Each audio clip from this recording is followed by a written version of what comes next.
Looking racy in the second row.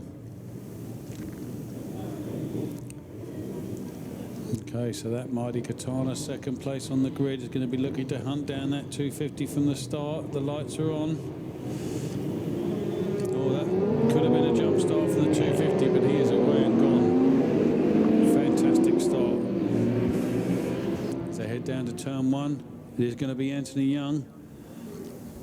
Off he's gone, and no, yeah, everyone's around turn one nicely, but Anthony Young's got a sort of 10 bike lengths as they head into turn two.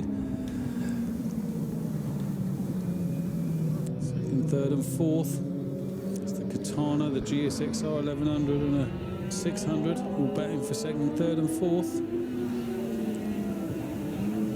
All perhaps looking down the inside, not quite, no. So it's Matt Innocent in second place, Ken Ferguson in third, and I thought it was Paul Pav in fourth. We'll see. No, it's not Paul. I'll wait for that to come around for the timing lights to tell me exactly who's there. Can't quite see from the screens I've got here.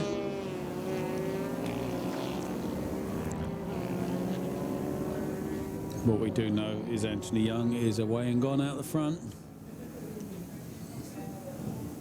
Winding that two-stroke up. The big Katana is second. Ken Ferguson's third. Ferguson in fourth. We'll just confirm that. No, it is Paul Pav in fourth and Rick Van Velsen in fifth.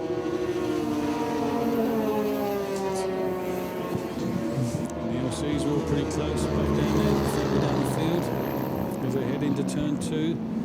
Ken Ferguson was having a look at Matt there as they went into turn two. Matt shut the door. Anthony Young out front. Paul Pav looking racy now. I think he's going to make a challenge here into turn four, and he does. Oh, there's not enough room there. But that means Ken Ferguson has taken a strange line, gone wide. Unfortunately, that's pushed him down. Ken Ferguson, little mistake into turn four. Paul Pav's diving down the inside. Lively move into turn four.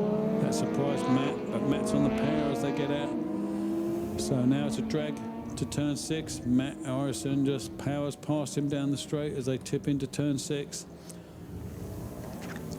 But Pav's gone down the inside of him again. A lovely, nice move. So it's Paul Pav in second as they head up the hill, but that Katana's going to have the horsepower as it does. Goes past him up the hill and puts a big gap in there. Ferguson will be doing the same. Poor old Pav's down on the horsepower stakes. Who's latest on the brakes? Pav takes the inside line to hold third place.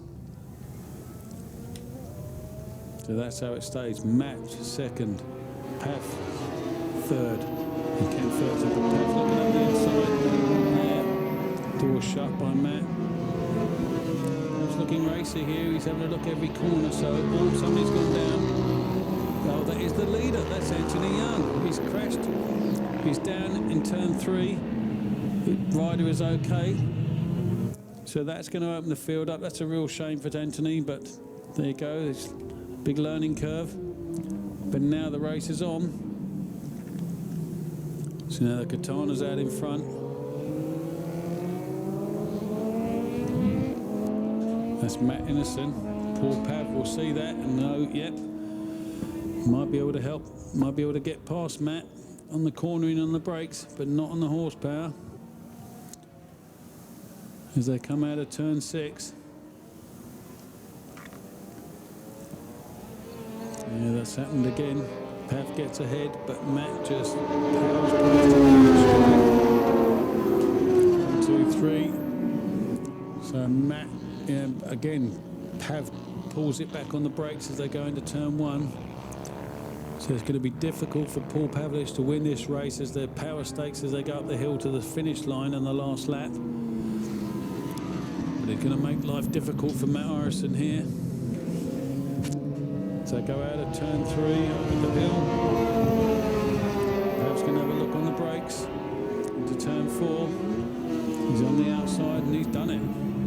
And the outside, lovely move. So now he's got to really put some boogie on.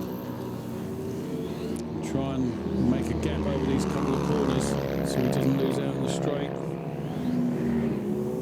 So that's Pav's second, lively riding. Yeah, he's put another bike length there, but Matt's going to pull it in as they head down to turn 6. They tip in there. Yep, nice line by Pav, nice and tight. Matt's a little wider, but as they come out in here and they power up the hill, Matt will just pull him in. And he's gone round the outside this time to the start-finish line. So they head down to turn 1. It's on the brakes again. Pav just pulls him straight back in on that 600. Pav's right behind him as they head down to turn 2. Matt just keeping a nice, consistent line, not blocking off too much. Just wants to keep the power going.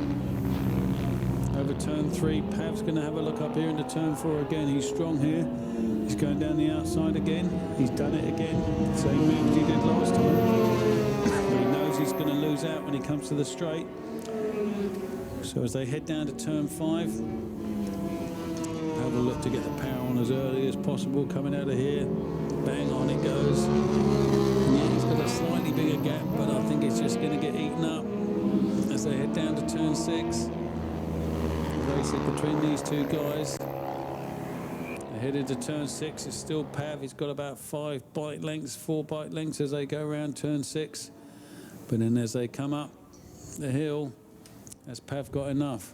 This is lap 4 out of 6. No, he hasn't. Matt just powers past him again as they reach the top of the hill. Ken Ferguson holding 3rd, Rick Van Velsen 4th, Trevor Rollinson a great ride in 5th. So Pav's going to have to do something magical to win this one. He can quite happily be in 2nd, but he won't want that, and he heads into turn 2. He's having a look on the brakes again. No way through, but he's right on his rear wheel. So this is where he'll make his move again as they head down to turn 4. Matt's been taking a really defensive line, but he's through. Yeah, Pav's got through. So he's through on turn 4 as they head down to turn 5. He's going to have to really turn the wick up. He knows exactly what's coming. As they head into turn 5, Matt's staying with him. And Matt's just going to use the horsepower advantage as they come around turn 6 for the penultimate time. Matt closes the gap a little bit as they are on the brakes into turn 6. There's only 3 or 4 bike lengths, so it's going to be a disadvantage as they go up the hill. The horsepower is not going to work for Pav. They go up the inside. It's Matt every time. Pav's really alongside as they go over the start-finish line, so I think it's going to be great last lap. And here we go. Pav's going down the inside into turn 1. Wow, that is really tight, but he's done it. Fantastic move. Matt was not expecting that. That's why, because I'm a lap behind you. Matt Innocent got that win because he managed to just pop that advantage as he came up the hill. I thought there was a lap to go, so my apologies there. It's Matt Innocent who took the win there. That was the final lap. Paul Pav, 2nd place. Ken Ferguson 3rd. Rick Van Velsen 4th. We're just waiting for Trevor Rollinson. As well done, Trevor. You brought it home in 5th.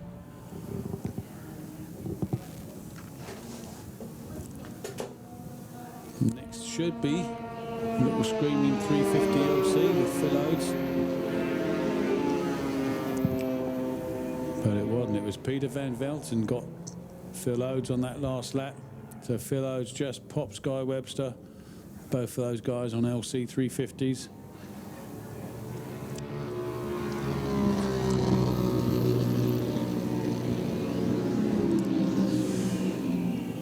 And Hadley Thompson just pops on his 400. Max manages to pick Nick Olsen on that last lap.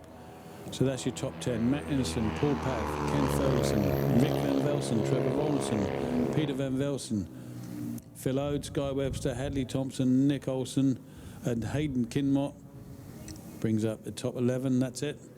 Shame for Anthony Young dropping it there. So he had 2 out of 3 wins. And Chris Malcolm was also a non-finisher.